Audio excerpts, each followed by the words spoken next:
So Sam does it full time, and I live by him. So this trip we came up. So here's his day, right? So we wake up at 3:00 in the morning, go to his house. I get there, he's loading up stuff. We get there, I get there at 4, loading up. We leave at 4:15, whatever. Get to the property, shoot all kinds of stuff from and try to not get stuck because this property's like flooded. So then we get done up there at like 5. We get home at like 5:30. Meanwhile, the ranger is covered in mud from the day. He's got to power wash that off, power wash his boat off, and then he's got to. And so this is like 5:30, and he's got to go put cameras out. So he's doing that, and then when he got back, he had to power wash all that, and then do a quick shoot turnaround for I think it was Polaris or somebody like that. That was due today. Oh my gosh! So like, it's not always. No. If you want to do it right, it's not friggin' great. Like, yeah, and we're getting bit by mosquitoes the whole time. It was it's not glamorous. I feel like the thing that people don't really realize about is like, you know, you got to get these pictures to put out. Like, say it's with a camo company or even with XOP. Like, you kind of get pictures during the off season because you can't always get the pictures during the season. So like, you got to dress like you're hunting. Yeah. During the season to put out this time of year. Right. Yep. It's insane. I don't think I could do it. Dress warm and go out. One of our shoots, it was like, this was a few years ago, but it was like for Under Armour's again, a few years ago when they came out with that wool bib set and late season stuff. Well, he got it in like, it was springtime in Minnesota basically, but we had a late snow. So it's like 45, almost 50 degrees. And he's like, hey, it's going to suck, but we can make it work. Do you want to go do it? Like, put on this late season, super thick wool suit, walk around the woods, set up stands, climb up, you know, like the whole shebang. And it's like, yeah, I guess so. So it's usually not fun for the talent or the media, the content guy. So. Yeah, it's exact same thing as summer scouting. It absolutely sucks. Yep. I was out the other day, and I was right before I went to pick my daughter up, and I was like, man, this absolutely sucks. I didn't even go in that far. Like, I walked total like point, maybe a mile altogether, and it was just walking through fields, walking through thick stuff. It was absolutely terrible. I was like, man, I hate, especially like 92 degrees. It's like, this sucks. I have a tick crawling on me, and I'm like, dude, what am I doing? What am I doing? Why am I out here? Didn't even hang a camera. Didn't even do that. Like, I'm just going to come out here, just hang a set here, and then just make sure I come out here in early season, just shoot a doe. Welcome to the BackCountry Pa Podcast. I'm Cody. I'm Ethan. And we got the guys from XOP. We got Tom and Brock. Welcome, guys. Welcome to the podcast. Hello.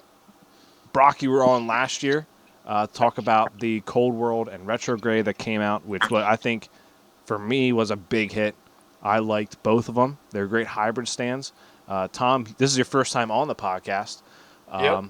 You've been on, I think I heard you on a few other podcasts. Not quite sure. I don't really listen to too many hunting podcasts, to be honest with you, anymore.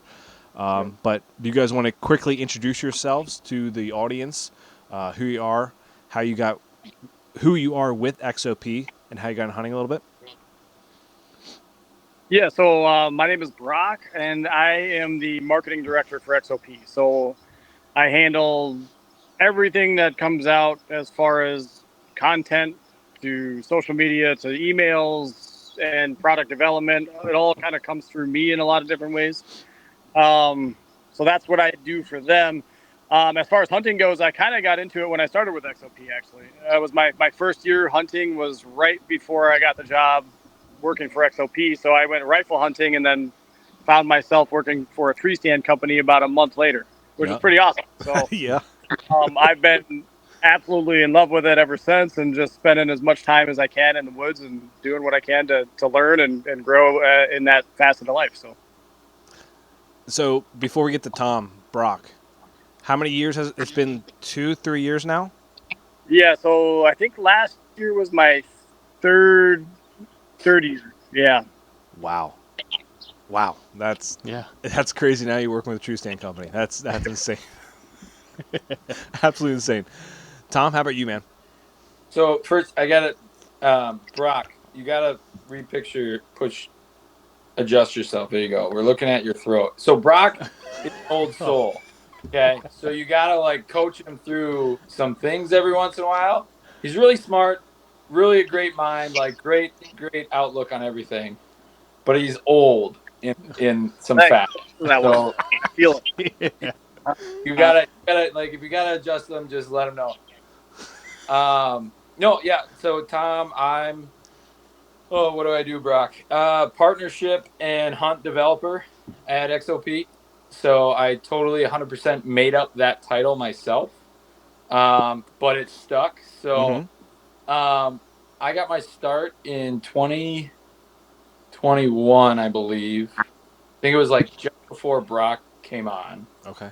Started working with them. But they came out with the Renegade harness and wanting to try saddle hunting, but I didn't want to spend the $700. I had 3 kids at the time there. I was like, I'm not doing that. So I ordered it. I got it on a Thursday. I had a rain front coming in. So right when it came here, I bounced out of work and went to the woods and killed my best buck to date. So that kind of started. And then through the email correspondence with them when I was ordering the Renegade, I asked if they needed any marketing help. And it's literally just kind of flown from there. So Wow. That's two. I mean, kind of a very comparable story between the two of you. Like you kind of both made your own route into the industry, into the hunting realm in general. Like it's pretty cool. It's kind of like everyone who does either a YouTuber, which you talked about way before the podcast even started, might mix that in somehow Pre-podcast. But like everyone does it now, and everyone kind of wants that kind of to make it in the industry. So like before we get into the nit and gritty of everything, like is it everything that you kind of thought it was? In a lot of ways, I mean, for me, it is. I mean, I didn't really have many expectations going into it, so it's kind of a hard question to answer. But I mean, I can certainly say that Tom and I have a tremendous amount of fun together, working in the industry together, and because we're within the marketing aspect of it, we've created a lot of things to help facilitate that. I mean, we go on content shoots that are all revolved around hunts, so we end up spending somewhere between a month and a half every year deer hunting. That's pretty cool. And we are out there with a camera guy, and we are doing other stuff while we're out there, but we get to have a lot of fun doing that stuff and creating ideas and themes that kind of help facilitate that we just really enjoy. So yeah. Well, you Tom? I was gonna say, you gonna talk? You and Brock can attest to this too. Like, this is his first job in the hunting industry, but he's been at his and Brock, correct me if I'm wrong, like your art craft and like your knowledge of aesthetics, right, and like marketing for many, many years. Like I said, he's old. So the same thing for me. Like I've been in the hunting industry, probably since like 2015, 2014, something like that, but on the writing side and really small scale. So I was just making different connections and stuff like that, and then actually like fully backed out of it because I didn't like what I was becoming. Like I didn't like that I felt like I was chasing exactly like you said, like the YouTube fame, or like that desire was creeping up into me. I'm like, hey, I just love hunting. Like that's what it boils down to. And I think there is a lot that you can get lost in. You have to kind of check yourself, right? In all honesty, like it's like Brock says, like we get a hunt for a month and a half plus or minus, right? Like and we get paid to do it, right? but there's a lot of work that goes into that. That's not like glamorous. That's not, the fun stuff. There's a lot of travel. And there's a lot of, there can be drama. There can be all kinds of stuff if you don't have the right personalities. When you're dealing with, things that we're like coordinating events like we are. So it's good and bad, right? I think it all depends on like what side of it you get plugged into. Yep. Yeah. And a lot of layers. Like a lot of people see the media side right away. But like honestly, Brock and I kind of try and hide from the camera if we can. Like I know it might not seem like it at times, but like we're both not like the type of guys who want to be in front of it. We've got really great people who are doing that, and it's like, hey, let's highlight you. Let's give you the platform. Right. And that's it. There's a lot of layers that you can get into, and I think it just depends on like where you're at mentally and what your capacity is, right? Yep. Yeah. Yep. How do you find like that? There has to be a fine line because you got XOP and then you have hunting, right? Like, do you guys sometimes like try to get to a point where it's like, okay, I don't want this to feel like a job because it's something that you guys love to do, or is it just it never feels like that? You just thoroughly enjoy it, and this is just what we've been doing for the last couple of years. For me, I thoroughly enjoy my job and all aspects of it. So me going into the woods to do a lot of this stuff doesn't feel like it takes it away. But a lot of times I'm doing different things out there. I mean, we develop a lot of products, so I'm testing those products. So a lot of times it's less about the hunting and it's more about how these products are functioning and how they're working and really putting them through their paces. And so for me, it's about spending time in the woods, right? If I get a deer, that's a bonus for me right now because of what my job entails. But just being able to be out in the woods is so special to me that I don't care what I have to do it. It's just getting out there is good enough for me. So, yeah, I like that. The biggest thing I've found that makes it not work is like having a really good transparent. If you're working with people, having a really good transparent like relationship, friendship with those people, and honestly, Brock, we've talked about this even recently too. Like bringing up potential issues is a huge part of it. I think of like, hey, this, you know what I mean, and just that transparency of essentially what's going on. And then also, I think the biggest thing for us has been like, hey, this always boils down to adventure. Like, if this hunt doesn't sound adventurous, in some, like, there's a lot of different, like, layers of adventure. If it doesn't sound adventurous, like, Brock and I were gonna get bored. Like, in all honesty, like, it will. Like, it could be like the coolest hunt, but like. And we've got a lot of guys on private land, but like, that sounds cool, but like a hunt that sucks because it's cold, it's windy, you're living in a tent for 5 and you're hiking up mountains or bluffs, whatever, sounds way better and more stimulating, I guess, to us. So that's kind of, we just make sure, physically, you know what I mean? Yep. That's got to be a shirt. Yeah. So I can bleep that out. If you guys want to make that a shirt, I'll bleep it out so no one else takes it. Yeah, okay. That's a good idea. But I completely agree with that because like, back to Brock, it's would I love to get a deer down? Absolutely. Like I would love to get a deer down. Like I went down to North Carolina, I got 2 buck down. That was all I got all year.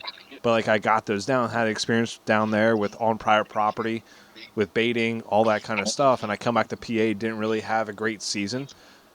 But it was like I still got out and I still experienced everything. Like it was like just being outside, being in nature, experiencing everything and getting out there and exploring is like that's what makes it fun to me.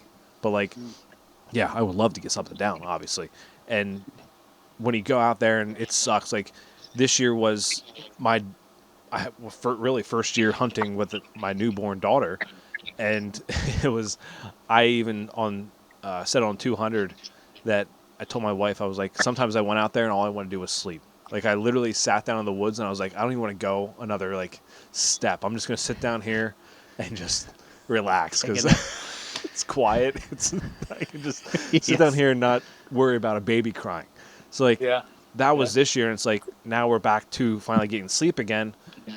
Knock on wood. Yep. And so I feel like it's gonna be that back to that exploring thing where it's like, okay, even if I don't get on something right away, I'm still gonna go out there and I'm like gonna start working harder to get on something. Like I just love being in the big woods where you don't hear cars, you don't hear anything around you, you don't hear anything, and it's just like you get away from everything, explore, and it's just so fun. Yeah, I think the first, making sure the hunting sucks experience I had was That's actually. another bleep I gotta do. That's Thanks. another one. No problem. Mark it down. It was actually in one of your stands. I have the air raid, and I set it up. There's a power line on my property. I set it up. I was like, man, I had this buck roll through. I had him on camera like a day or two prior, and I was like, you tell me that. Yeah, you didn't? No. Oh well, there was a buck on camera. No, here you go, Cody. Do you have a picture of him? I probably do. Oh, It's not even the one that I. Well, no, this wasn't even the buck that I saw. Okay. Different bucks. It was still a shooter though. Okay. All right. But I had this. I was like, all right, I'm sitting here. Like I already had the hang on set up. We're good to go. I thought I was in a perfectly fine tree. I'm sitting in there, and then at 9:00 in the morning on like the first day, this tank starts walking down and then turns and walks right to me. I had no shot. He walks right underneath me. I had no chance in hell of getting him, and he leaves and never to see him again. I was like, this sucks, right? But it was exciting. Like I was shaking as if I shot him because it was such an experience. It was my first it was really my first real experience with a buck in a hang-on with an XOP hang-on in general. That I was like, oh my God, this is. And he had no idea I was there. Like, or you just walked through, not a care in the world. And I was like, well, one, I got to find a better tree, and two, and I was like, I got to hunt out of a hang-on more often. I like being up in a tree like this. They don't see me.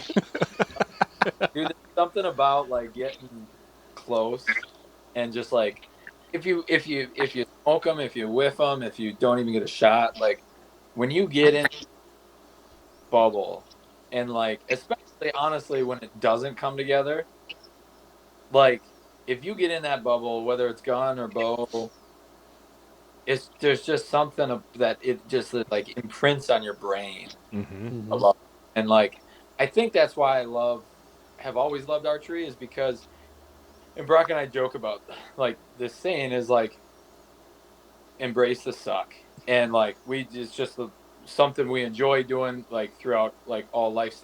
Brock's got lots of rock climbing stories where he just like thought it'd be fun to try and kill himself, and so it's like bow hunting. Like you're not always going to be able to get the shot. Like you said, like if you had a gun, he would have been dead. Yeah. Right? Yeah, he would have been dead 100%. 9 yards. 9 yards, yeah. So, but the fact that you've got a slower moving projectile, you've got to draw that weapon. Like you've got to do all these steps. And this might be controversial, but like that's why to me bow hunting should be about like arrows is a huge topic right now. And my thing, like my perspective just in general, is like that's why bow hunting is great is because you can't build an arrow for every situation. Like you shouldn't, first step, you shouldn't be aiming at the shoulder, in my opinion.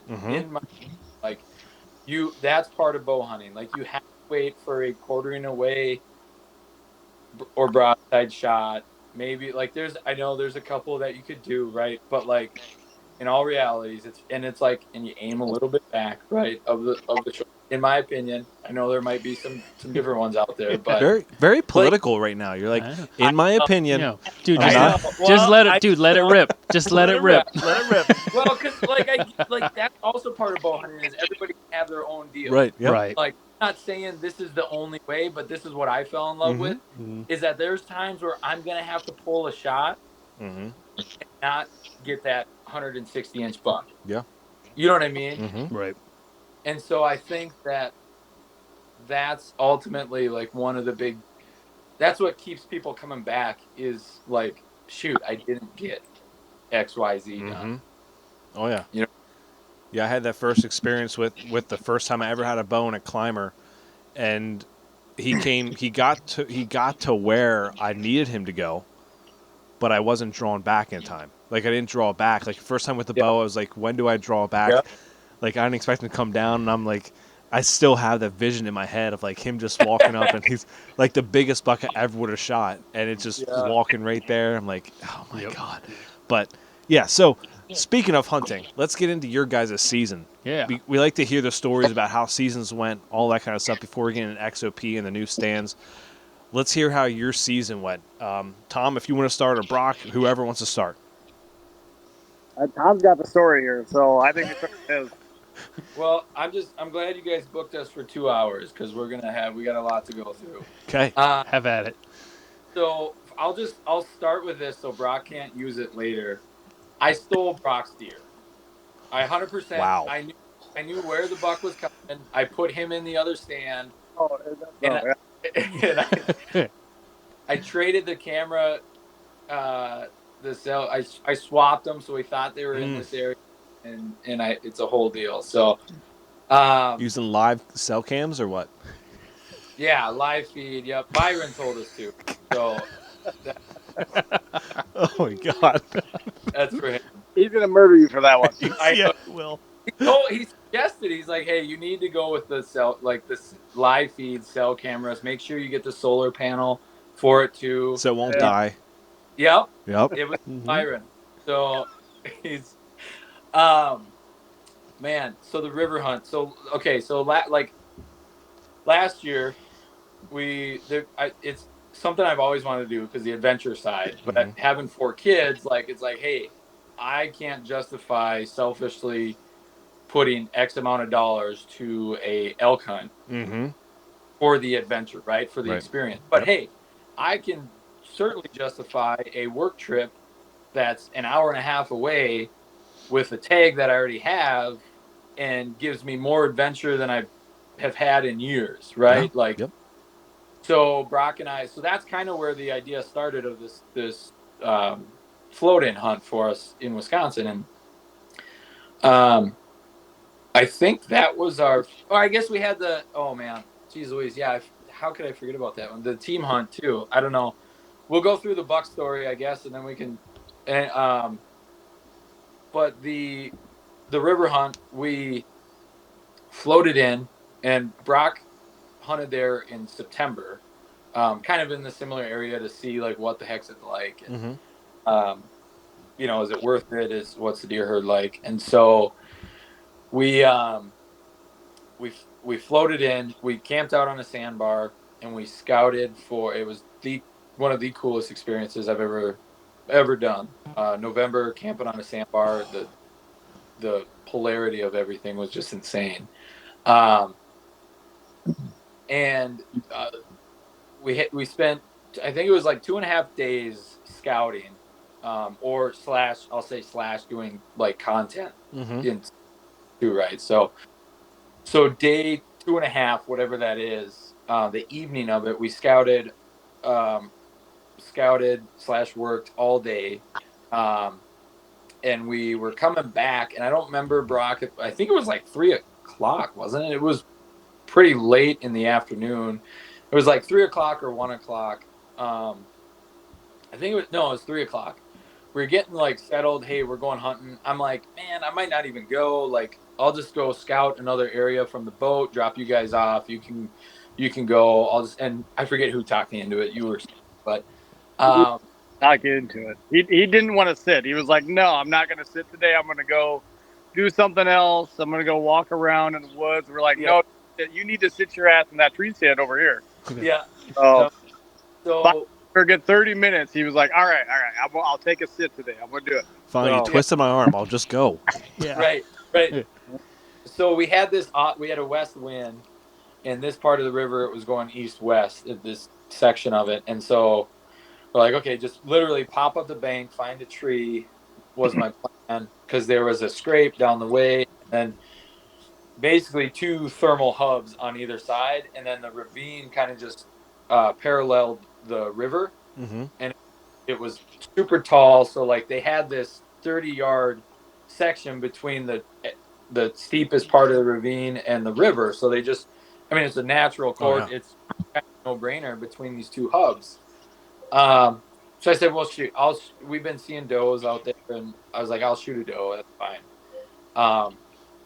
I set up, and I'm on the back side, so everything's opposite. So I'm like in this skinny tree, hanging over the river, like west wind. It's perfect, but I got a bow on the offside because I got to shoot offside, and I'm in the mondo at this time, and I'm trying to get ready. I think it was just before 5 o'clock, and all of a sudden I see from down the way, I see just a rack, just tall and wide. And I'm like, okay, don't look at the rack anymore. You know it's your best buck. Like, just don't even think about the rack. Yeah. And so I'm like looking at his body and his face because I know he's this trail that he's on is 5 yards from the stand. Ooh. So I've got to be freaking on point. Like you were talking about your like hunt. Like I'm like, okay, this is a lot of years of screw up in this situation where like Yep. if I gotta want to kill this guy, like I've got to be on. And so kind of go into that mode and just like super focused on his body. And the crazy part, I don't even have my bow yet because I don't want to do too much movement up here until he's past me, right? Mm-hmm. So I'm kind of just hanging out behind the tree, just like peering out, looking. And he gets to 5 yards from me and just stops right in the friggin' lane, wide open, like perfect. And I just got to watch him, and he's just like panting, mouth open, just dogging. This was November 10th or 11th, I think. Ooh. And so I'm like, oh my gosh, this is friggin' insane. It's like when you see a turkey strutting and its head's just pure red, just like that awe of beauty of like, this buck's like going hard. And so he finally works off. In kind of one move, I just grab my bow, spin, draw back, and I thought he was about 28. I think he was like more like 24, 25. So my arrow, I shoot rage, and it went in, quartering away, offside shoulder, stuck in, and then, but it was like in my head, it was just maybe a hair high was the only like, negative. And so I get down, try to act like nothing with the guys. I don't even remember. I think I finally called them or whatever and told them. And so we get back, start tracking it, and we got blood. Like it's decent blood, but it's like it was like 100 and probably 150ish yards in maybe, and it's like okay, he's like we should have found him. Like I was confident. I know he's gonna die. We should have found him by now if he's dead. And we're kind of in this little dip, not quite a ravine, but kind of like we're at the bottom of it. And Sam, our camera guy, is like, all right, if we don't see him like in this bottom here, let's back out. We'll go back to camp and cook for dinner or whatever. And I did, and I told Sam this later. I said, Sam, I wanted to punch you square in the face. I was so mad. Like I've never like hates to like I've never been to the point of like where I'm like I'm gonna punch this guy for no reason, like legitimately.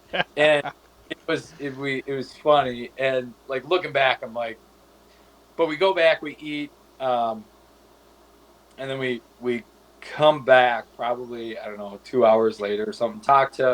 We talked to Clifton and told him about the hit and everything, and he was like, dude, it's dead. He loves rage, and he's like, the thing's dead. So we're like feeling good. We go back to the bottom of this little swale, whatever. And we're picking up blood. And we got decent blood, and I'm just using my flashlight, and the guys were just barely behind me.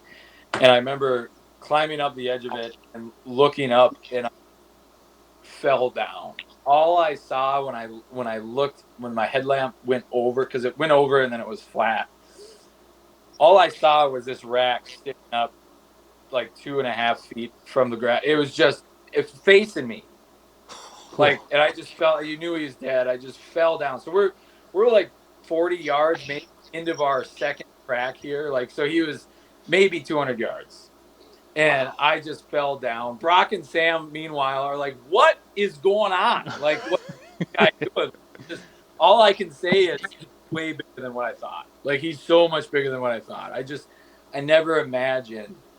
Brock and I are like, man, if we can get like a buck down, like a nice basket 8, like if we can get a buck down and paddle out with it, like this trip is complete, you know?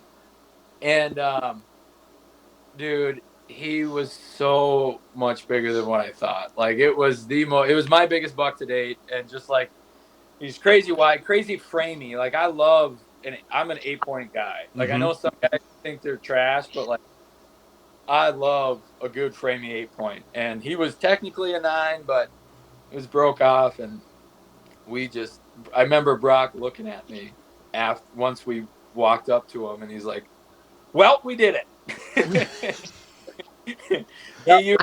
He used a few more explicit words. And I think the first part of it all was, I mean, I think our attitude going into it was like, we're going to go out and have some fun. And it was like, if we shoot a buck, great, but we're going to come out with at least one deer, no matter what. Like whether it's a doe or a buck, it doesn't matter. We want to paddle out with a deer. And like, you know, I think that was like Tom's first sit, and he freaking shot that thing. And it was like, holy crap! Like we were not expecting this to happen. Like this turned this hunt from like just a cool adventure kind of thing to like a dream hunt that you just really never anticipate actually happening. You know what I mean? So it was pretty wild adventure for sure. So. Holy crap! Yeah, that's. I can just imagine like floating in, having it float out with you. I mean, like first sit in the Mondo. Well, I'm sure, I don't know. You probably sat in the Mondo before that, but like shooting out of the Mondo too. Like everything worked out perfectly. We're like, I'll guess let's just sit right here. Like, you know, it's just that's what it's all about. Force him to sit there. I mean, it was a solid spot, and we had to force him to sit there. And like, we were all just sitting there, like, dude, had you not sat there, this shit would have never freaking happened. It's just been an opportunity. We would have never even known that it was a possibility. You know? So I mean, cool. Other than the cell cam sending the picture, because you know, in a way, he kind of got the deer because I forced him to. So you know, it's the you know, you got to teach him somehow, Brock. You know, when you get older, you got to teach him somehow. I'm 2 years in, and I know what I'm doing. So yeah. Oh man, it was so. It made it so much more special. Like it was just like our first time, because like, man, like company content hunts where you're not trying to make a YouTube channel. Like it's kind of like, dude, our cost for this hunt is like nothing. Like our videographer is the most expensive part. Like it's the cheapest marketing plan you can do.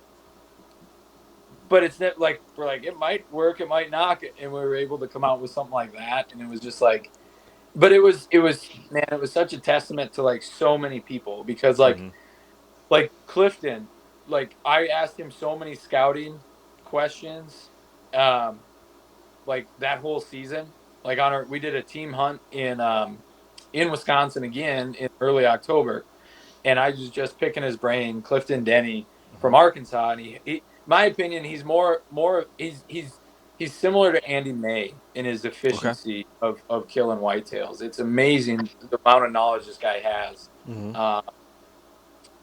Like, and as a team, like you want a team player, like this is one of the best guys. And so I was picking it. So it was like, I'm not ready to sit yet, because it was like, it was only day 2.5, and Clifton's like, I scout for 3 to 5 days before I kill. And I'm like, well, I'm not there yet. There's no way it's gonna, you know. And so it was like, it was so funny how well it worked out, and just like, we thoroughly thought Brock was in the spot.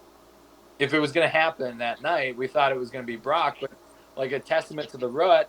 So literally 10 minutes after I shot that buck, I had a doe come flying down that same trail with another really nice, I think it was an 8, maybe a 10 pointer, younger guy, probably 3.5-year old, Mm-hmm. chasing her like crazy. She jumps into the river, getting drinks of water, and there was like action around me for like probably 25, 30 minutes in all of these deer, this buck chasing this doe right around. And both Sam and Brock like saw nothing, and so just, I mean, if there weren't three of us on this hunt, there's a high probability it wouldn't have worked out too. Is the crazy, you know? So Brock, now you got to take this as an example for next time. When he says, "I don't feel like sitting," you're like, "Okay, that's fine. I'm going to go sit there then." Right? Yeah, For sure. Yeah. yeah. So Brock, how was your season? My season was good. So I actually didn't shoot a deer this year, but I had all sorts of fun in the meantime. And so I think the highlight of my year, we had 2 different hunts for XOP last year, and one of them was a team hunt where we got a lot of our content guys together. Not everybody, but a lot of guys who are kind of closer based in the Midwest, and ran around Wisconsin for a week and got to know each other really well and did some fun stuff, grilling out and having beers and sharing and having cigars and just having a good time, sharing stories. And that was a big highlight of mine for the year. Oftentimes, like a lot of the content people that we work with, we don't always get to know them very well. And so it's because they live everywhere. I mean, from Pennsylvania to freaking Texas to Canada, wherever. So we've been trying more and more to facilitate events like this to get people together and really have these kind of cool experiences where, you just got all these hunters together who can share knowledge. They can share different experiences within the industry and hopefully help each other out along the way. So I think that was definitely the highlight of my year was that whole thing. So yeah, I mean that sounds like exactly like the perfect thing that really the hunting industry needs is like that community bonding type thing where like you have a bunch of these like content creators come together, like just people in general, like not even call them content creators, just like people in general just come together and just hunt together. It's just you build that camp camaraderie, you build something that's everlasting compared to like, I mean, for example, YouTube or social media could be shut down anytime, right? Like, but like if you build these connections with people, it's lasts a lifetime. yeah, for sure. Yeah. That team hunt he's talking about, what was really cool about it too, like on the social media side, like we just wanted that to be as authentic as possible. So we didn't produce any big film from it. I mean, there's some stuff that we got, like, but it wasn't centered around this whole camp thing. A lot of it was like, let's just exactly that. Let's just see like how we are all together. Can we all hang out? Like, what's you just don't know with this many people, and it was so cool to have like these guys no agenda and still see like what they produced. You know what I mean? Like some guys, they're truly are just grinders. Like you're gonna get a great real video update, like no matter what. And it was fun to see them like Dave came in for I think it was like a day and a half days maybe.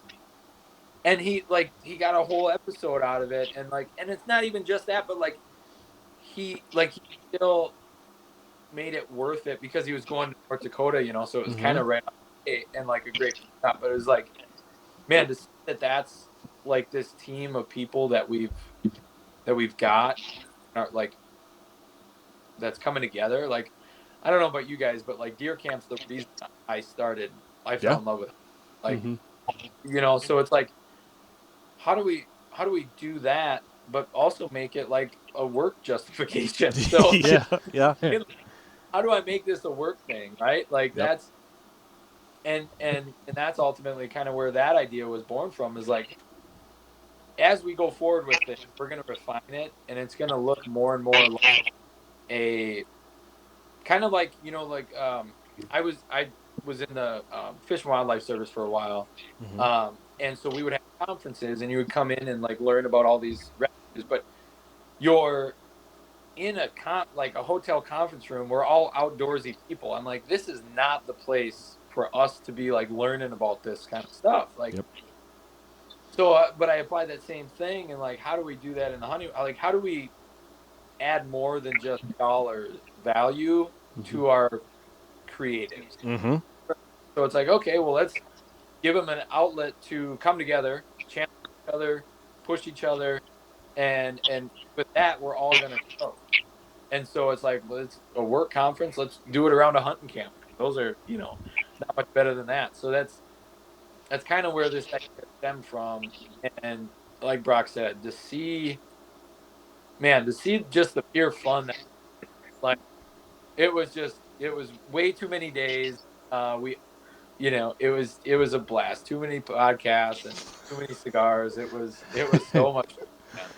That's pretty much what we're pretty much based around is like that camp mentality type thing, because that's how Ethan and I started. Is like, we love the camp feel. We love going to hunting camp. We love doing all that kind of stuff. Like, that's why we, every time someone comes on, like, we ask to hear a story of how their season went. Like, it's like we're based around that hunting camp mentality, and I completely agree with you. It's kind of hard to replicate, like, if you force it, But like, if you just let it happen organically, like, yeah, if you have people come together that don't know each other that first day, it might be a little awkward, but eventually they start warming up once the beer starts flowing, the food starts being cooked. Yep. Like, it's like you knew each other forever. Yeah. And that's the best part about it, man. Like, and the thing is, when you get beer and people, like, they tell stories, and then the next day they tell stories, and it's the same thing, but the deer gets a little bigger, or the fish gets a little bigger. Yeah. 100%. That's exactly what happens. So that's one thing I actually want to touch on, was that deer camp, and you already touched on that. But did anyone get anything down out of that camp? Man, we did. So Clifton and Eric both got, and Tyler from. So Clifton and Eric came up from Arkansas, Own Your Own Outdoors, and I talked to him after, and he was like, "Man, Eric and I were both like, hey, we got to show these northern boys how to hunt." So they're like, I don't care what it is, you got to shoot it, basically. As far as be the first. They're the only two southern boys, so they're like, we got to be the first to shoot a deer. And then Tyler from the Rise out of Michigan. He got a doe down too. That was a pretty cool whole crazy scenario. And then Dan Matthews, the nomadic outdoorsman, he had a heartbreaking. So I can't share too much about like the spot, because it's like the spot. Yeah. But like we found the spot, and it was like, okay, this is where they have to be. And so he and I went in the first morning, had a pretty good setup. Didn't see deer, but like, hey, we're close. And so they moved in the next night, him and Nick, and I think it was the next night. Yeah. Or that night or whatever. And I don't know, Brock. He had a lot of points. We didn't get like a great look at the rack, but he was probably, I'd say, like 130 to 145 range. Like, maybe a little bit bigger. Like, he could, hopefully Dan doesn't get mad at that and underestimate it, but like, he could have been a little bigger. I would never shoot a 130. So, and he, like, it was just one of those things where, like, everything that could go wrong, like, everything that could go right for mine went right. Like, and praise God for that. Like, it was, and everything that could go wrong for Dan, like, went wrong in the final seconds. Like, front tube, like, rope got attached to something, like, he couldn't get it off, like, or something. And then, like, by the time he did, the buck was, like, out of the lane. The buck walked through, like, the biggest window you could imagine. Oh, no. Had to stop him in the last one, and, like, it was a whole fiasco. So we didn't end up finding that deer. But full circle, Dan went back rifle season and ended up going in by himself. And that morning ended up shooting a buck. And he found out, I think can't remember if it was on a paddle or if it was on his way in or like his way out. Sometime throughout that day, he actually got to see the buck that he did shoot at it earlier. Some guy shot it, and I forget how he ended up running into it, but ended up running into the guy or saw something like that. So a cool story. I mean, the story was closed, but like a pretty epic hunt that lasted, I guess, a couple, in the rifle. So. That's pretty cool that you had some success out of deer camp too, along with getting to know everyone as well. Yeah, it was, and we should have had more, like 100%. We, it was really like it was more work trip for us. Mm-hmm. And it was a lot more, I think, did Sam miss a buck or a doe? I can't remember. I think he missed it. I think it was a doe, yeah. There was a couple, so not to throw them under their bus, but there's that one, and then I think Eric, one came in early on air too, really nice buck. And then Logan and I kind of walked in on it.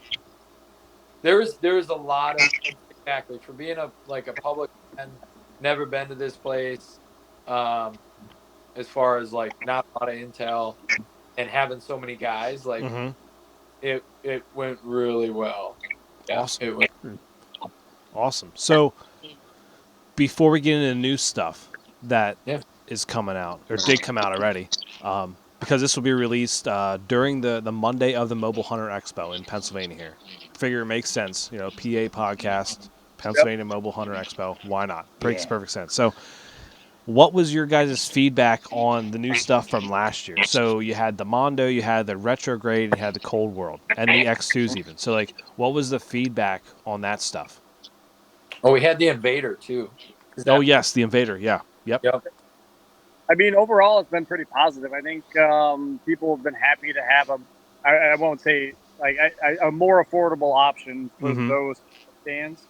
So across the board, I mean, it's fun going to those shows. I mean, we just got back from the last Mobile Hunter Expo from last week, and people are just really excited to have quality equipment that they can afford. And that's always been a goal of ours at XOP, is to create things with that in mind. Like we want to make stuff that's high quality, that's going to last you a lifetime, but that, you can afford as well. And it doesn't mean it's cheap. I mean, it's not cheap by any means. It's definitely a lot more affordable than what else you're finding on the market. And that's kind of where we fit in. So overall, a lot of positivity that I've seen so far. And it seems like a lot of animals have been harvested out of them already, which is pretty cool. Yeah. I think I hunted out of I started out with the Cold World. So I did the Cold World for the beginning of the season. Or did I? No, I did the Cold World, and then I switched to the Retrograde because I went hybrid then. I went hybrid with the Hondo at that time. And then come rifle, that's when I switched back to the Cold World. So I had more room to move or with my rifle in the stand, like if I had moved quick or anything like that.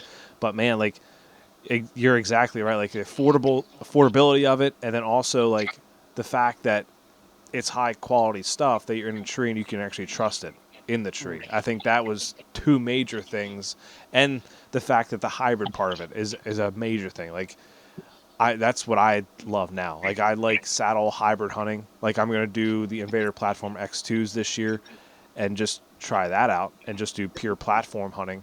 But I'm still gonna run tree stands. Like I'm still gonna be a tree stand guy. Like I usually before like 3 years ago, like I was pretty much just like rifle, ground hunting, all that kind of stuff. And now it's like it's full blown like mobile hunting. It's crazy, absolutely insane. But yeah, like the Retrograde, I think my level of where I would rank them, it'd be Retrograde then Cold World. Like I don't know if that's a shocker to you guys at all, but I think that's because just the hybrid style of it and the lightness of it and all that kind of stuff. I think it's interesting because that's my favorite of the two as well. It's like I love the little bitty stands. I love how it packs. I love how when you're walking through the woods, it's behind you. Yep. You don't ever have to worry about that thing snagging on anything. And for whatever reason, that's extraordinarily important to me. but I think most people feel the opposite. Most people Yeah. want a little bit extra space, and they don't mind having a little bit extra on their back. And Mm-hmm.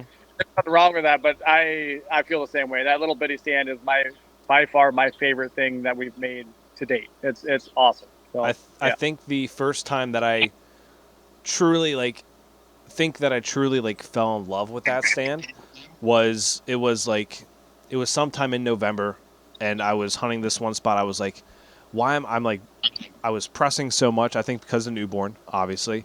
And I was like, I need to just go back to the spots I actually scouted this previous year. But I went to this one spot, I was like, there's no trees to set up in here.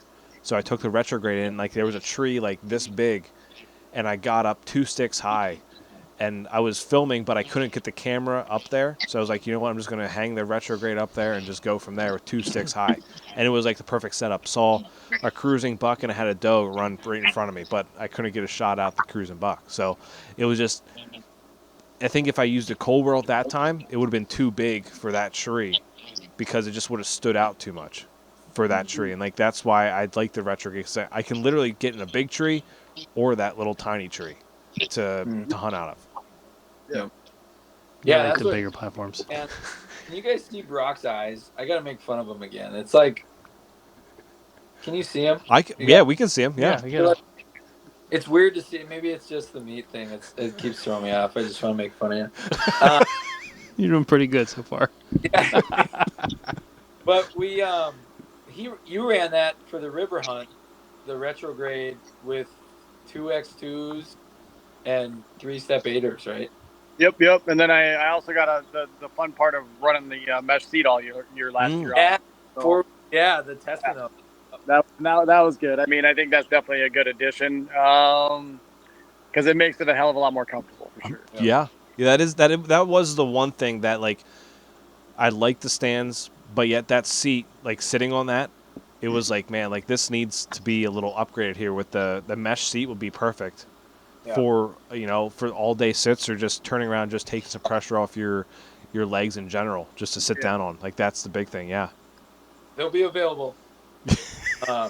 Yeah, I think one of the bigger things we heard and we addressed too, it was nice we were able to do it really quick, but on the Invader, that river hunt, we did a lot of tests on like, not even like new products, but like modifications, version 1 to 2 kind of a deal. So on that hunt, I was using the I guess now current Invader, where it's got the doesn't come to a point in the corners, a little bit more adjustability on it too. And I think that was one of the major adjustments besides the mesh seat. Everything else was pretty well, but like you said, like everybody loved it. And that's another big part of those content hunts. I mean, we call them content hunts, but really they're like also evolving into a product test. You know what I mean? And it's like, and it's been so much fun to be able to do that with like so many different people and like calling on so many different people and their thoughts and being able to pivot quickly with stuff and make these adjustments. So like, hey, we're gonna test out this new these modifications to this invader, see if they really are what we think they are. There's a bunch of big oaks. There's my tree was leaning back kind of towards me, so having that extra adjustability was huge, and like we confirmed up, big deal. I guess I can talk about it now because the mutant's out. So the mutant, that was one thing that we saw. I love the Mondo as far as like versatility, and I'll always keep one that doubling as a hang on option and a saddle, right? Right. But the one thing that we did kind of notice was like you had to have it really, really low or else it would creep up. So that we took that into the mute, and immediately when I put that on last rifle season, and I was running around with that, I was like, this thing is going to be absolutely out of the park. Like it's so comfy, the way it cups well, and so I don't know how else to say it. It's just whatever. Like, Just cups it in there. my wife's just like Right Yep. there. It Just cups right there. it cups the arse. It cups the arse. yeah, there you go. And it's like, man, That's another shirt idea. I'll bleep that out. there you go. We're gonna have to start paying you more here. I think. Seriously, dude. We're part of the marketing team now. Right? Yeah, we're gonna have to cut all this out and just call it brainstorming, not podcast. Yep. Yeah. So yeah. So anyways, these hunts are turning a lot into that. So that's where we want to bring people to these hunts and be like, hey, like, what are your thoughts on this? You know what I mean? Yeah. Like, how would you guys use it? You hunt more big woods, you hunt more open land. You know what I mean? How do we get products for, like, Brock and I last year? I think it was the October hunt, the team hunt. I don't think we set a tree stand when you and I were hunting the whole hunt. Like, when we did get out and scout hunted, I think we were always on the ground and we kept looking at each other like, man, we got to figure out like a ground product because this is really dope. Like, this is so cool. That one spot in particular where we walked in this Magnum scrape right there, and just like that whole vibe of that place, I'm just like, dude, we got to figure something out for like what's missing in ground. And I don't know. We got a couple thoughts, but it's just like an incredible melting pot. When you get all these creatives together, whether it's content, product, direction, there's so many things that are being tossed around late night when you're having cigars at the campfire. You know what I mean? What kind of cigars are they? Are they like the cheap Swisher Sweets? Or are you talking like Cubans, high quality, like Cuban cigars? Yeah. So Brock bought the cheap ones. Okay. Because he just didn't know. You know what I mean? So. Brock, you're getting thrown under the bus right now. Like, yeah. He's still mad about that deer. So makes sense. I found this really good brand that I like. So Quick Trip is huge up by it's the gas brand, right? Yep. There's a gas station by that's got, I think it's called Sweet Jane's cigars. They're not weed cigars. Okay. They're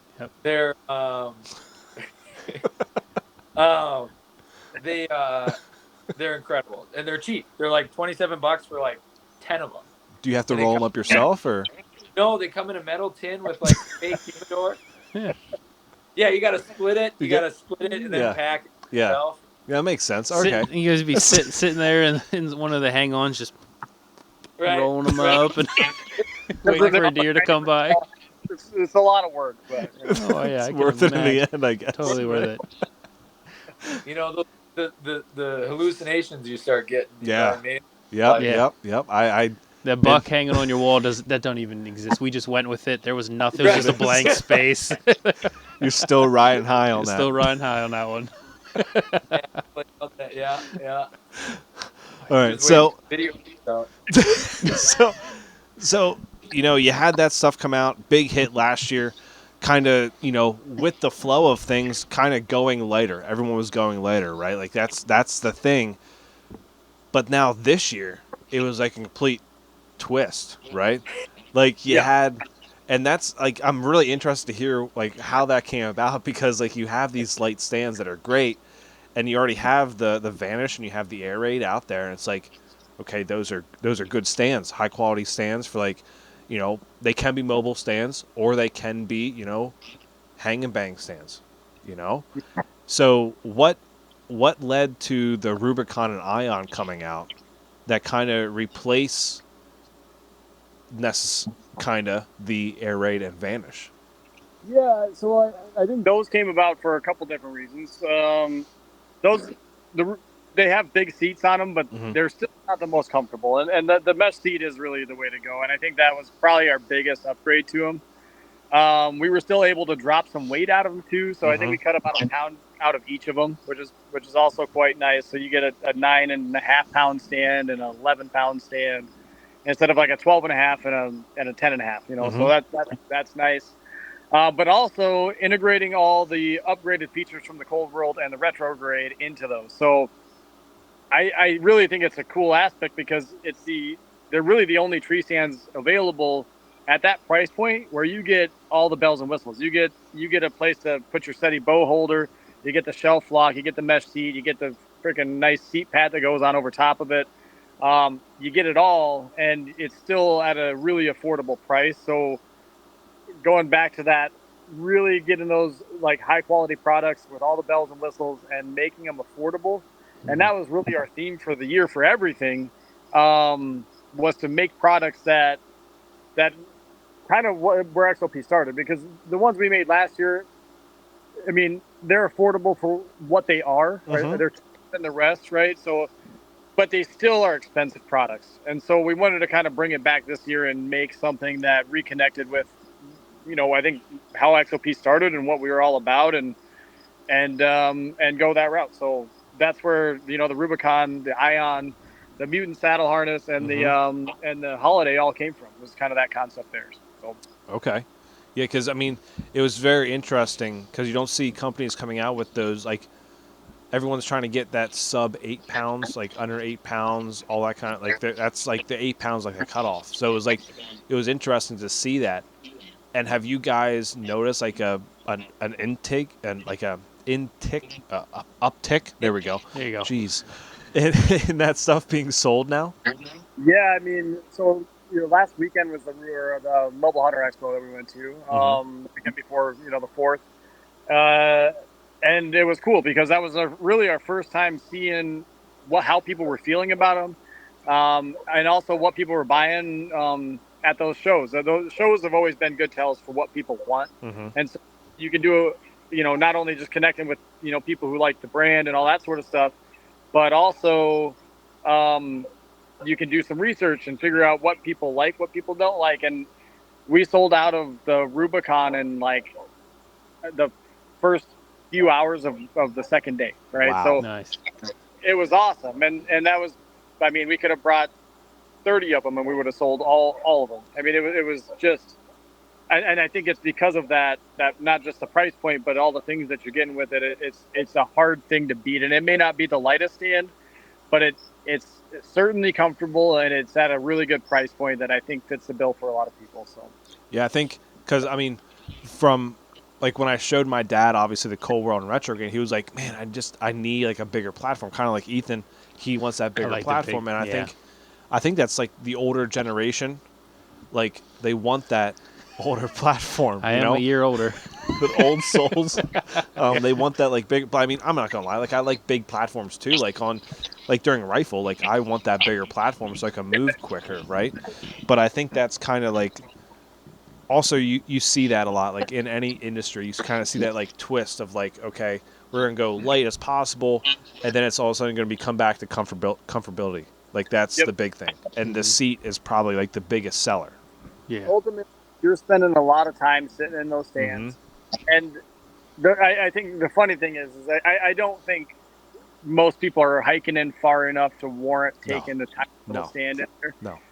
There's just not the case. So a 10-pound stand is not really that heavy, and especially once you tack on everything else, you got your sticks, you got your cam straps, you got everything else. You're looking at 18 pounds versus 21 pounds. It's not that big, right? No. So, and I think people are starting to catch on to that. Like the light stuff is great, and if you're really going in far, it's going to make a difference hiking in with a little bit of light.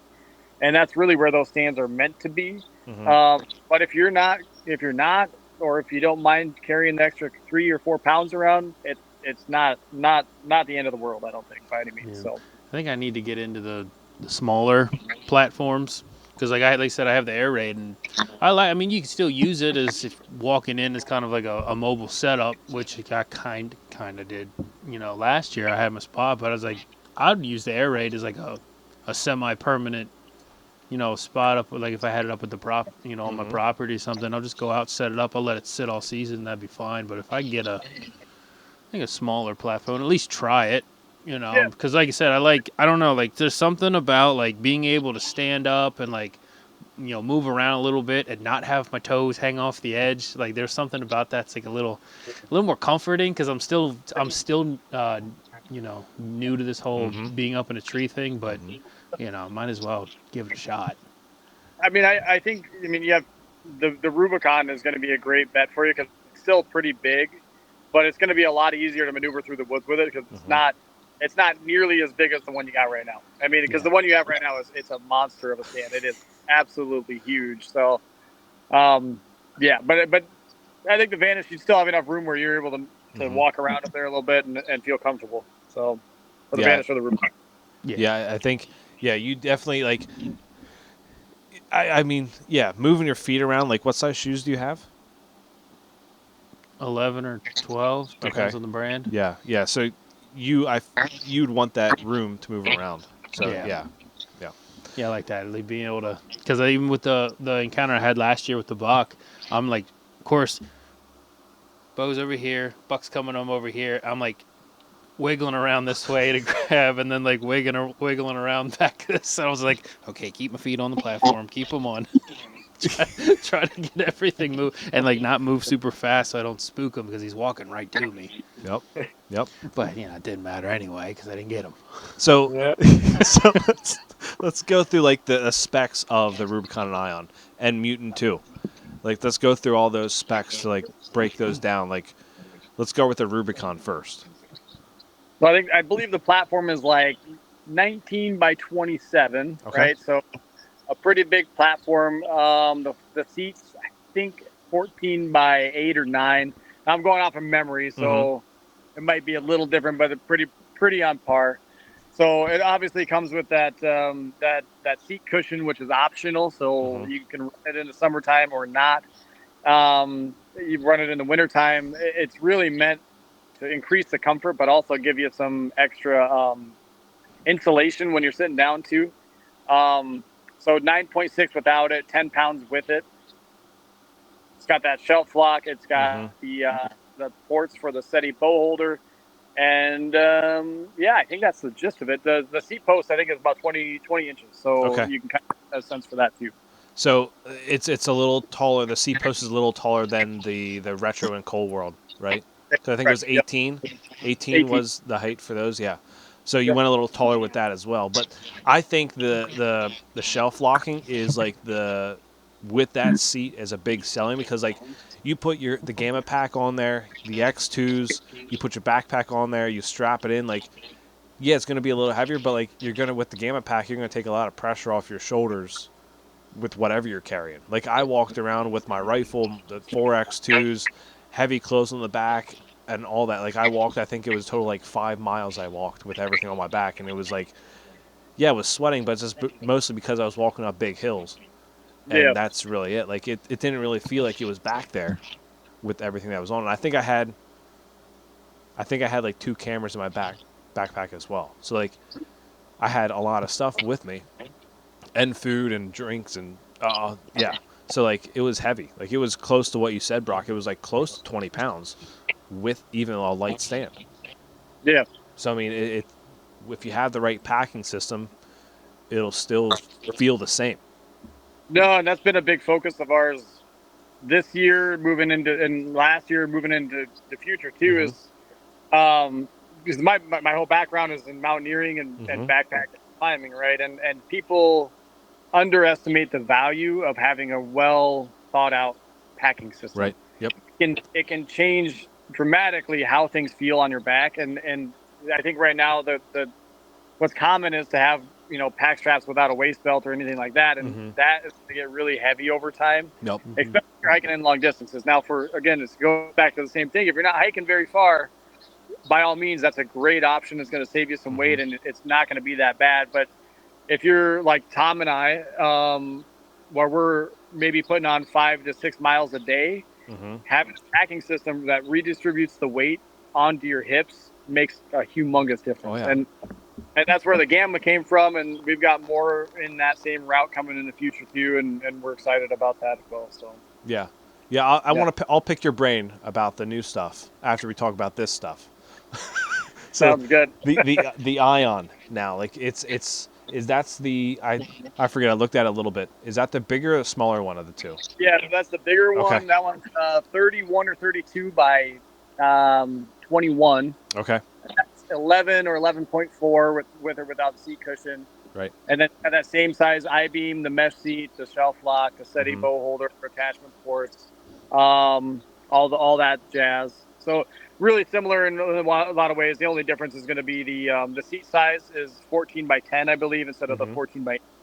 And then the size of the platform. Okay. Now let's break down the Mutant. How that, like, Tom, you already broke about how that came about, but what are some specs on that? Like, I think a lot of people, they care about the ounces, they care about the weight. I personally don't really care about ounces and weight too much, but but how much, for all listeners, how much does it weigh, and the packability of it, I guess. So the saddle itself, the regular size weighs 24 ounces, right? Okay. So that includes the bridge, with the bigger one being 28 ounces. And I can't remember the full system weight. I think it's like 3 to 4 pounds when you add your lineman's belt and tether into that whole mix with the everything. So pretty light. It packs down pretty well. Now it's a little bit bigger of a harness, and done that because the way that you sit in it, right? So Tom was talking about it cupping your arse, and that I have to trademark that. Yeah, seriously. I did that motion too. I had to. Yep. Stop lunching over there. I did that in my hand. It's like I'm Italian and I want some more meatballs or something. Yeah. Grandma, give me the meatballs. Meatloaf. So it is really a comfortable harness, and it's some really simple solutions that we put into it that made it different than the Mondo, that made it exceptionally more comfortable. And it was just extending that seat portion down by another like 3 or 4 inches, and that was literally it. And I know there's a lot of fancy different ways of doing it out there, but I really, this one is really comfortable, and we were able to hunt out of it a lot last year. Felt really good about it. That with the Dyneema bridge, and then it's solid. So I'm excited for using it again this year. I've not really saddle hunted a whole lot, just a little bit, using that harness. And this year I plan on doing it a lot more because I'm just so excited about that harness that I feel like I have to now. So. Yeah. And also, it just changes up everything. It changes up shooting lanes, changes up how you set up. It just, like, originally tree stands you face away from the tree, and now it's like you kind of want to face the tree, just because you have that blockage then right in front of you. So of the even the stuff from last year, what's your favorite thing that you guys have put out the last 2 years? Well, let's see. That's a good question. I'm not entirely sure if I have a great answer for that one. I use the retrograde a lot. I think that one is by far my favorite thing, and then follow that with the holiday harness too. Okay. So the last 2 years, that's what I've been using. Okay. Was that combo. Sticks I've changed up. We've had a lot of prototypes coming in and out, and from the X2s, we had the reactor sticks that we were prototyping for a while, and a few others, and I went through paces with those, and they're all good, but the only thing that's really stuck that I keep going back to are those two things. Okay. Yeah. So what the holiday harness? I know that's new as well. Is that kind of also a hybrid type setup? Yeah. So we consider it a hybrid harness, but it's hybrid in a different way, right? So it doesn't have that mesh panel for a saddle. So it's not intended to be run out of a platform. So if you're going to sit in the Invader, you're going to be extremely uncomfortable. It's not going to work well for you. It's not what it's meant for, and so don't do that. But it is meant to be run out of a tree stand, and for people who are primarily tree stand hunting. So I sit in my stand more often than not. On the rare occasion where I find myself in a situation where I need to face the tree, I can lean back in that harness, and it works really well when you're leaning in it but you're still putting the majority of the weight on your feet. Okay.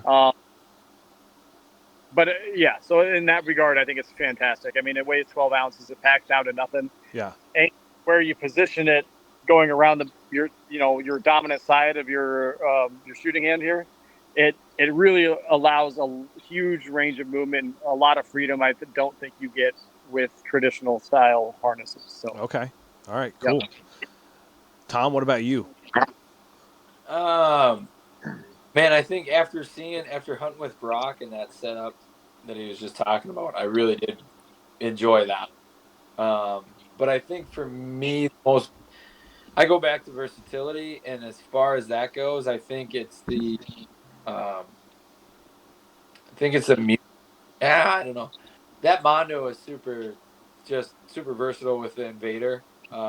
Is a pretty awesome combo. It'd probably be the Invader and the X2s with the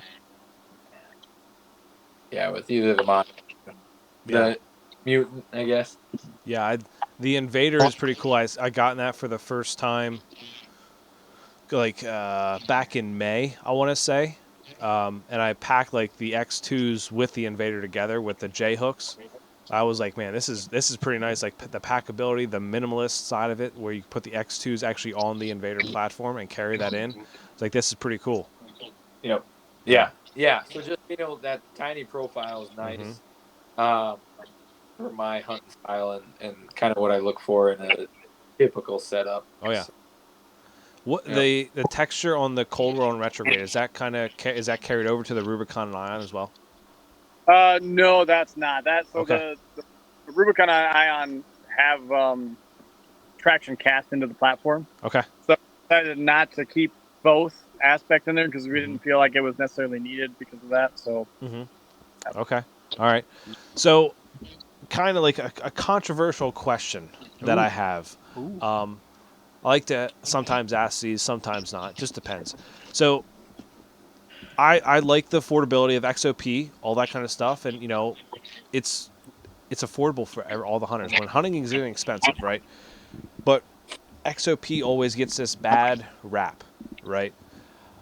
Because it's made overseas or because they're copying someone else. Do you guys see that? Like, what's your reaction when that happens? Like, why? Like, why is that such a bad thing necessarily? Like, everyone. There's only so many ways you can make a tree stand.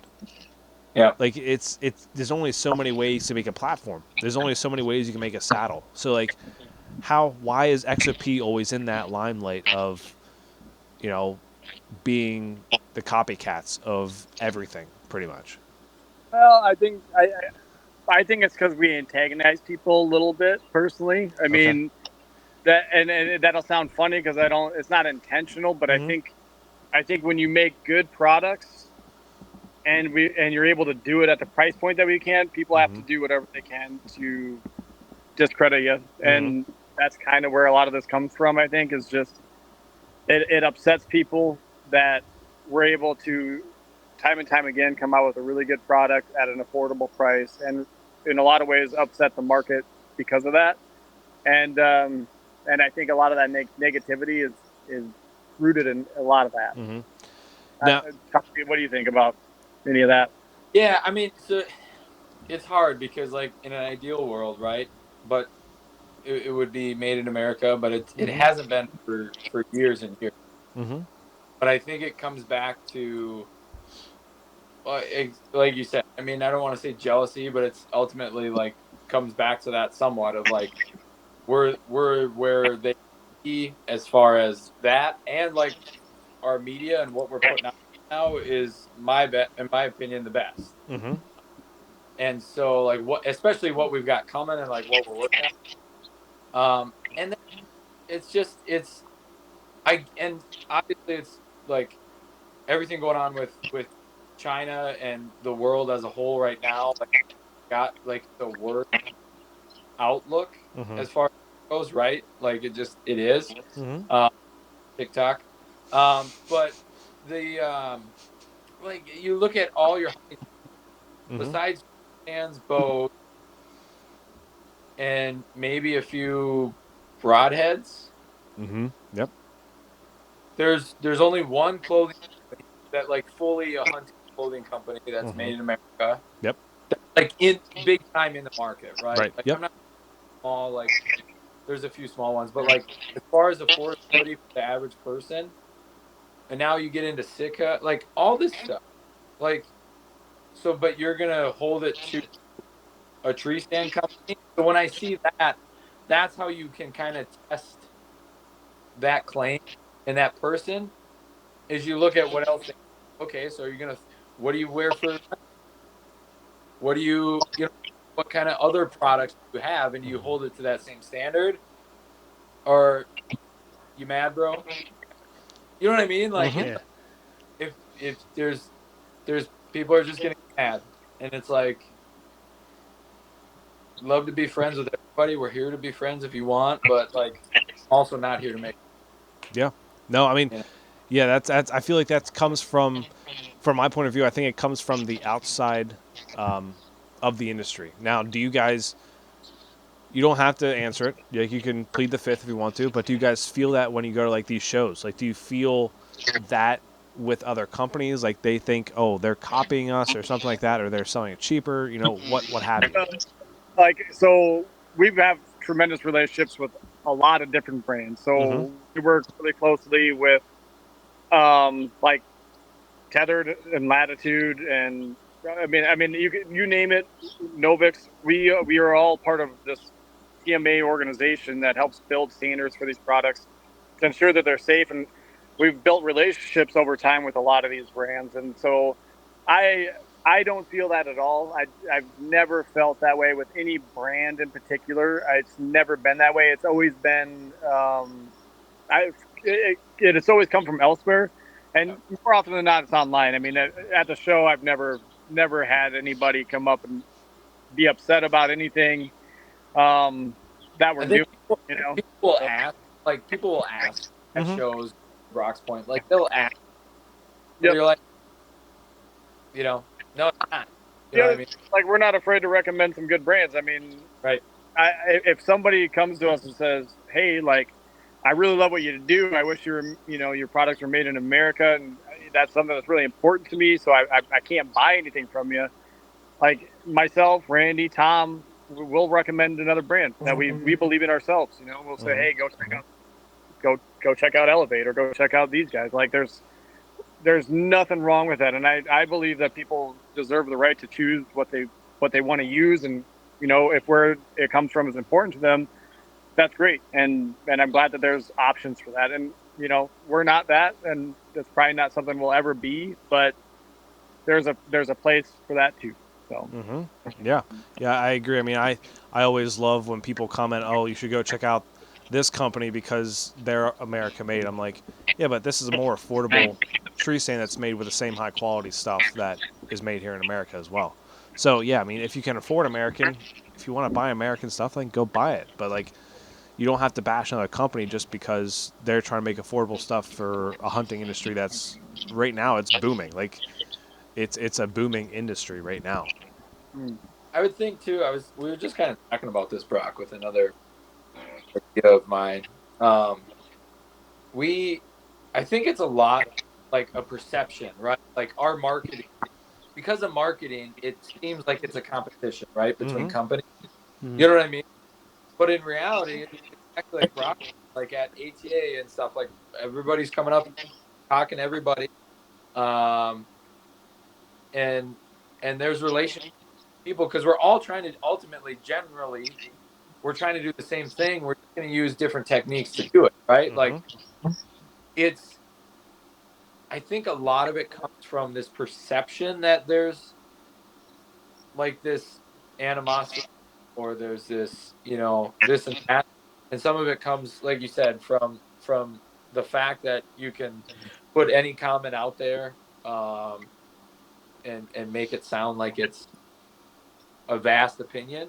Mm-hmm. It can really it can seem like there's more behind it, but honestly, there's I mean our sales prove otherwise, you know. So it's like it's Yep. scoreboard, you know what I mean? It's scoreboard situation. So Yeah. and I think like and that's one and say that jokingly, but like Mm-hmm. we really do want to show like, hey, like these guys at Latitude, like what they did with Grit last year, like funny. Like, I mean, you'd be stupid to say it was bad. Like, it was incredible. Yeah. You know, like tethered what they did with the bus tour thing. Like, that was a dope idea. Mm-hmm. They're great hunters. Like, Yeah. I want to learn from those guys. Mm-hmm. You know what I mean? So it's like, hey, let's hunt together. Yeah. Like, different stuff. We have different like positions that we're in and all this, but like ultimately we're here for hunting. Yeah. And like Mm-hmm. to try and get more people to hunt, try to become better hunters, to conserve the resources God gave us. Mm-hmm. And that's like ultimately you break it down, but because there's this competition and we're all that of media and marketing, I mean, Yep. It can kind of make it seem like there's more there than there is. Yeah. And there's really, like, when you're in the inside, there's really not. That makes sense. Yeah. Mm-hmm. I mean, because I from the outside, you look at it, and it's like, oh man, just I've recently been reading this one book, and it just everyone wants to feel important. That's what it is. Like everyone just wants to feel like they're important in some way, no matter what. Like if it's bashing a company or if it's, saying negative things, it gives them that little bit of positive moment where like, okay, I did something that's important. It makes me feel better. Like, but that shouldn't be what you want to do though. Like if you're making high quality gear and everyone's safe in it, that's what matters. The one thing that I've been seeing recently is like the tow hooking. Some tree stand companies are recommending not tow hooking their stand because it bends the platform. To me, it goes back to the lightweight stuff. It's like if it gets too light and you don't tow hook it, it's like that. To me, I'm like that isn't safe. I don't want to just rely on that one strap. Like I want to have it completely tight to the tree as well, right? Are they saying they tow hook it with like 2 straps on? No, like the one video I saw, one comment was like, yeah, you don't tow hook it. You just have the one cam strap on, and then the bottom one you just don't tow hook it. I'm like, what? I feel like you have to tow hook it to make it strap, to make it tight. Yeah, I definitely would not suggest not doing that. Yeah, like but I mean, yeah. But everybody's products are different, so no. Yep. Right. The Invader though, that thing gets freaking tight as hell. Like I'm like, oh my gosh, like I'm pulling it down, like I'm pretty much doing a pull up on it to get it pulled down. I'm like, this is tight. This is tight on there. Up. Like yes. That's one of those, you know what I mean, where it's like, and that's an education thing. So that's like one of those things where it's like we got to, get that out there because it is 100% a little bit different. But once it bites, it's like almost any size tree. Yep. I watched Brock's video on that. I think about like 10 times when I was putting up. I was like, okay, I got to get this thing right. Yeah. And then I went out and I actually did a pre-hang thing with it. So yeah. Did you video about a bunt line hit and then try and do that? No, I didn't. It's painful. So. Oh, excuse me. Oh man.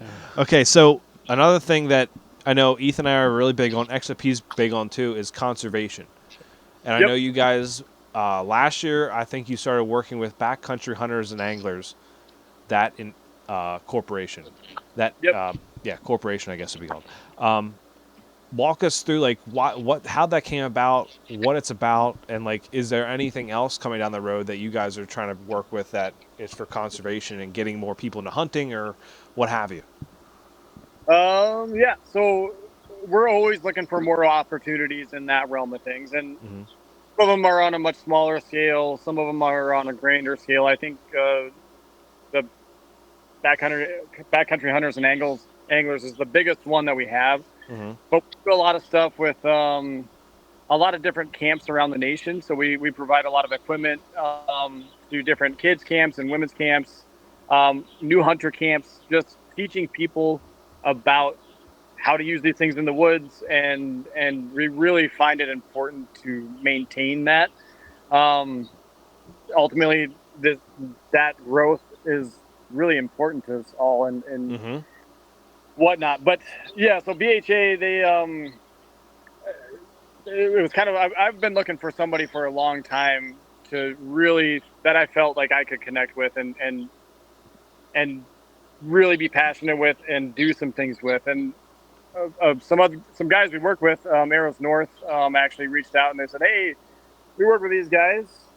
They could use they want to do a giveaway." And I'm like, "All right, well, we can do that." And I started looking into them a little bit more, and I reached out to them because I just really believe in their platform and like conserving public lands for use. And it's not just for hunting; it's for everybody, and that's something that I think is really awesome. Whether you're out there kayaking or hunting or picking mushrooms or whatever you're doing out there, they want to make sure that stuff not only stays available, but also that we increase access to that sort of stuff as well. So, cool.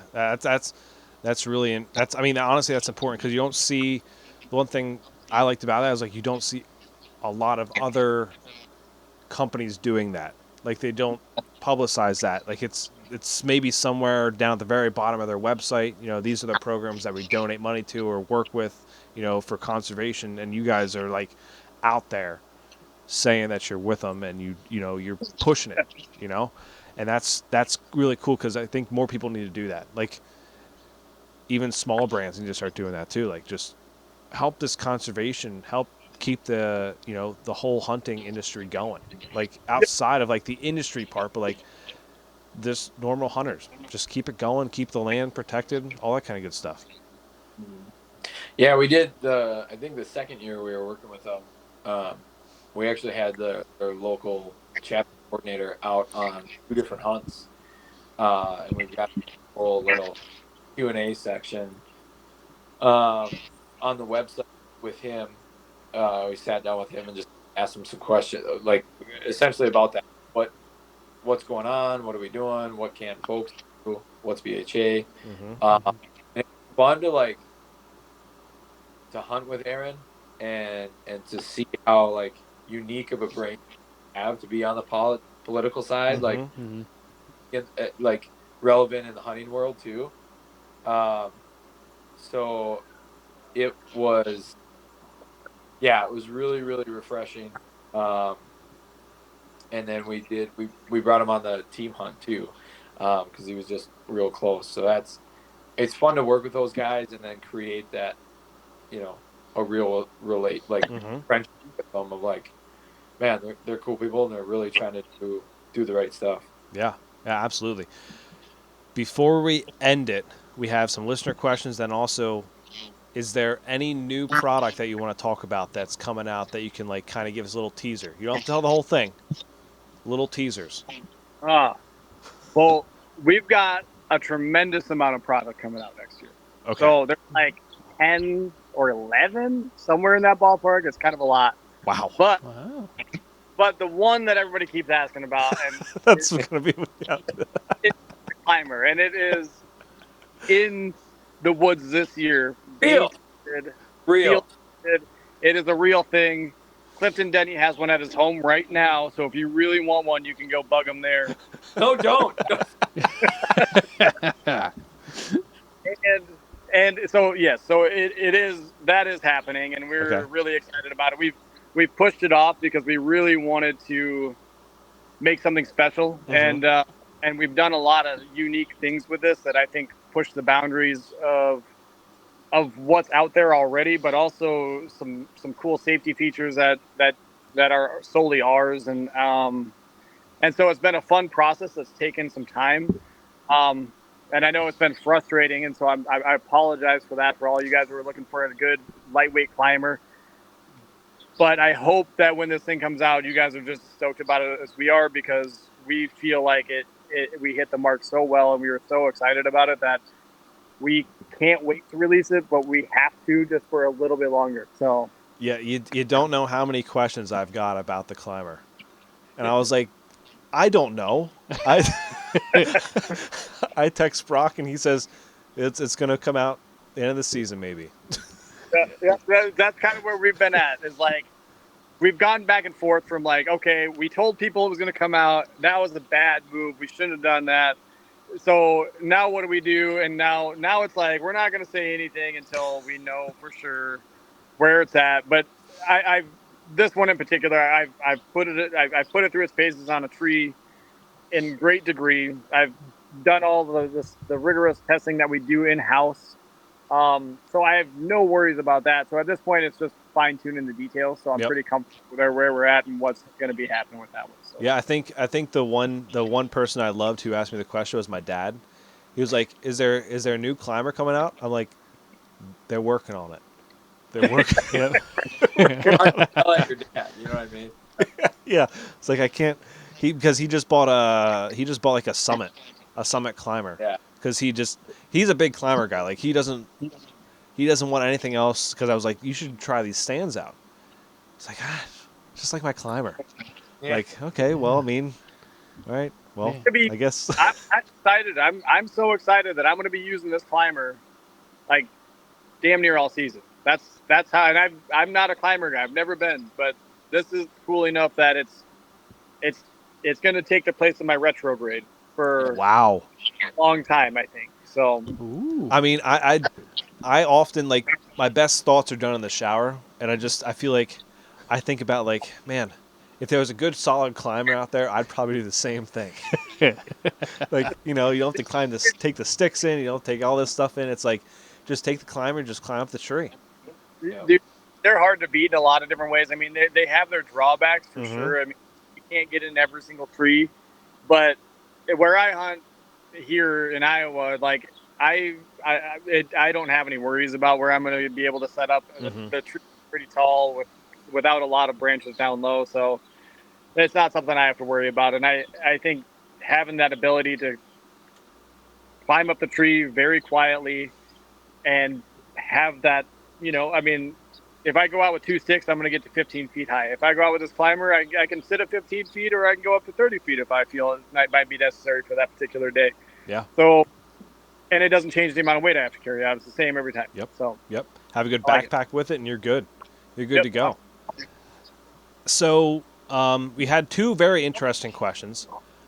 One, well, obviously we had 3. The one was about the climber. I was like, well, that's already going to be asked, so don't even worry about that.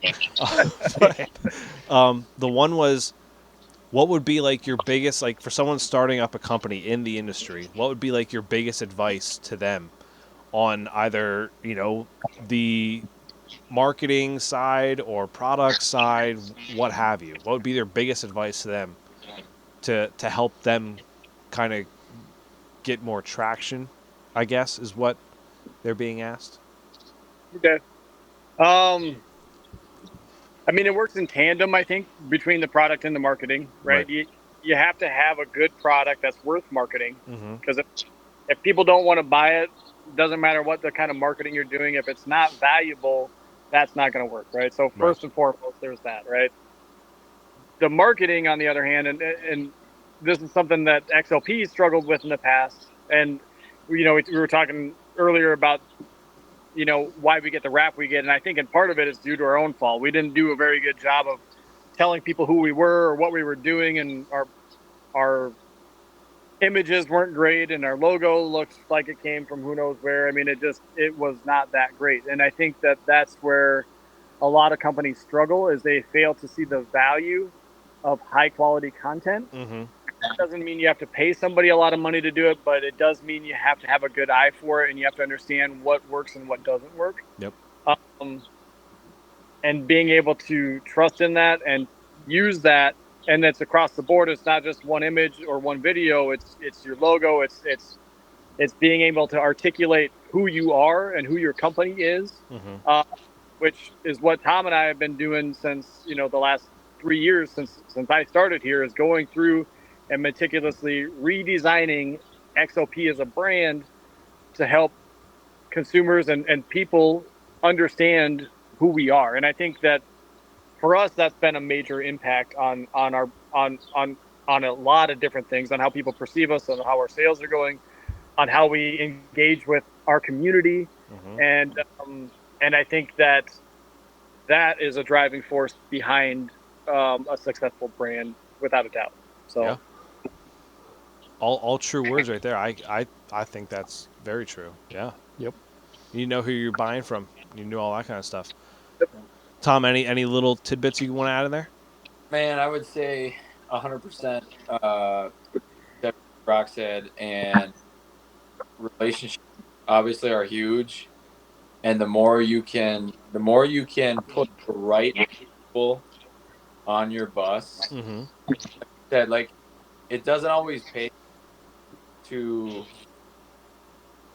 pay a firm but not saying that they're bad, but just for example, like it doesn't just because it's more dollars doesn't mean there's more value. Right. Mm-hmm.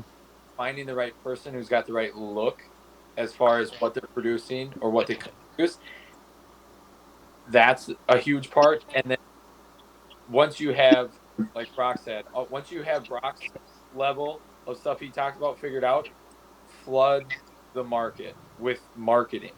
Mm-hmm. Don't, if you're gonna pinch pennies somewhere, don't do it in marketing. In my opinion, like it's your value is often people's their perception of your company, right? Like Yeti, Mm-hmm. like knew we needed $400, $500 coolers. I didn't until I started seeing their ads, and I was like, yeah, I need one. You know, like you're right. I need my ice to last 8 days or what.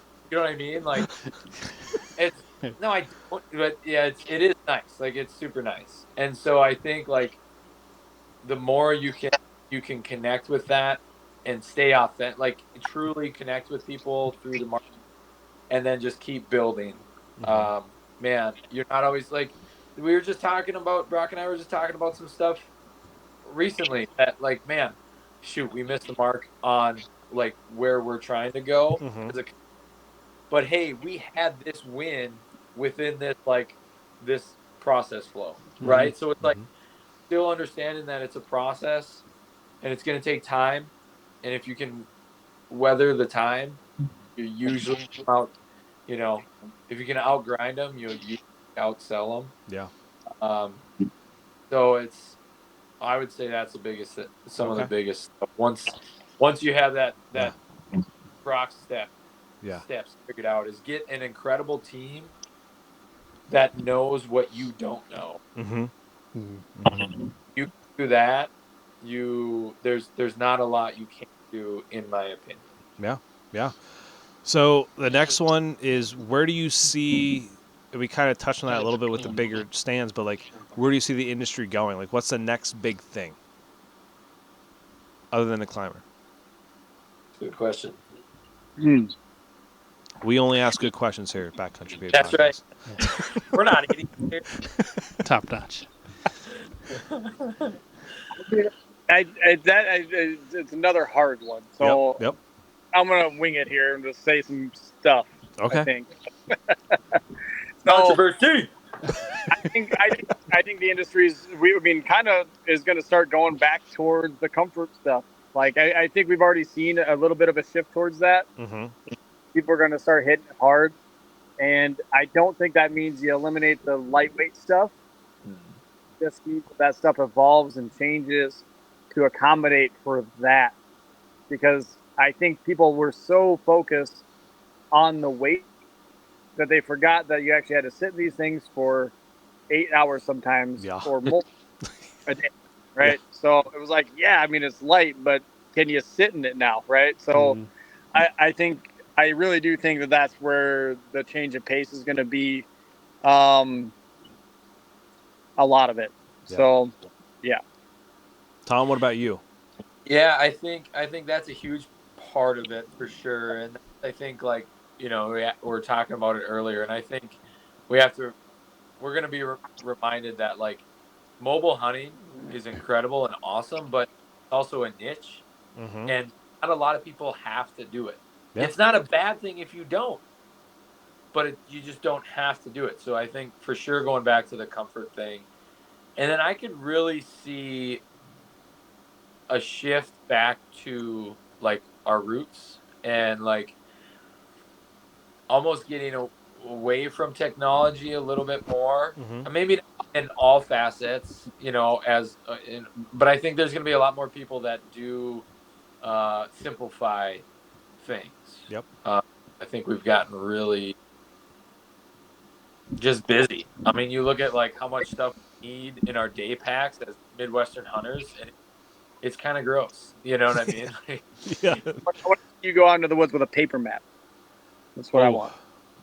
That would be. I actually often thought about that. It's like, man, I wish I like Onyx, Spartan Forge, Huntwise, you name it, didn't exist. And that like you actually like, looked at the map. Like I have a map right over here of like all the state forest and game lands and all that kind of stuff. Like, how cool would it be just to be able to read the map, go to the game lands, be like, that would be. Nah, just raw dog it. Don't even look at a map.